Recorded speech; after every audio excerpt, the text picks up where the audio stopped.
සුබ දවසක් ඔයාලා හැමෝටම.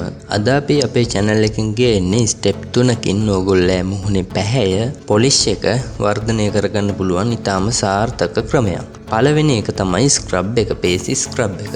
මේකට පරිප්පු මේස හැන්දක් ඕන. ඊට පස්සේ ආමන්ඩ් ටැට 3-4ක්, මුදවාපු කිරි මේස හැන්දා මේ ටික ගන්න.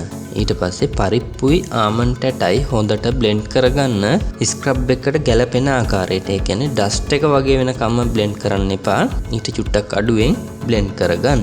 ඊට පස්සේ මේකට මුදවාපු කිරි ටිකත් එකතු කරලා ක්‍රීම් එකක් වගේ හොඳට හදා ගන්න. කලවම් කරගන්න මේ හැමදේම හොඳට කලවම් වෙන්න.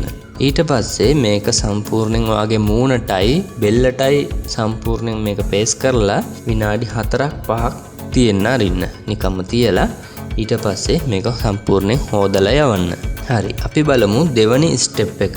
දෙවනි ස්ටෙප් එක තමයි paste massage එක. paste massage එකට ඔයගොල්ලන්ට ඕනේ tomato juice, මේස හැන්දා, මී පැණි, තේ හැඳි භාගයක්, aloe vera gel, මේස හැන්දා, කහ කුඩු, තේ හැඳි භාගයක්. එතකොට මෙතනදී ඔයගොල්ලෝ tomato juice එක කියන්නේ තක්කාලි juice එක හදද්දී කඩේ තියෙන දේවල් ගන්න එපා.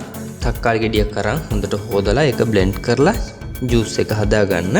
මේ ටික ඔක්කොම එකට දාලා මේකත් හොඳට mix කරගන්න ක්‍රීම් එකක් වගේ වෙනකම්. ඊට පස්සේ මේක සම්පූර්ණ මේකත් මූණට paste කරලා මූණටයි බෙල්ලටයි එක දිගට නොනවත්වා විනාඩි 5ක් ඇඟිලි තුඩු වලින් හොඳට මසාජ් කරන්න ඕනේ. මේක මසාජ් එක අනිවාර්යෙන් විනාඩි 5ක් හොඳට කරන්න ඕනේ. ඊට පස්සේ මේකත් හොදලා යවන්න. ඊගාවට තමයි යාළුවනේ මේකේ අන්තිම ස්ටෙප් එක. මේ ස්ටෙප් 3ම එකට කරන්න ඕනේ. තුන්වෙනි එක paste pack එක. මේකට කඩල පිටි මේස හැඳි එකක් ඕනේ.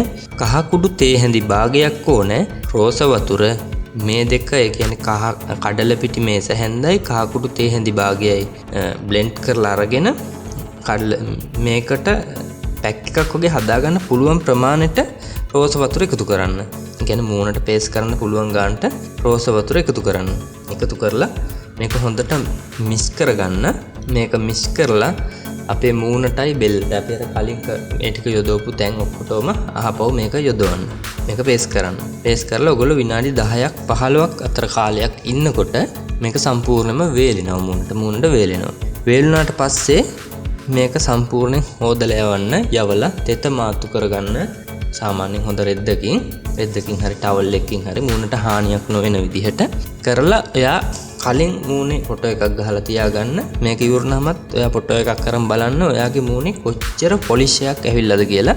මේ ස්ටෙප් 3 කරලා ඉවරනකොට මූණට හොඳ පොලිෂ් එකක් එනවා. පාරේ ඔබ ගියොත් ඔබ කලින් යනකොට කවුරුත් හැරිලා බැලුවේ නැත්නම් දැන් හැරිලා බලන්න හිතෙන තරමේ අමුතු ලුක් එකක් එනවා.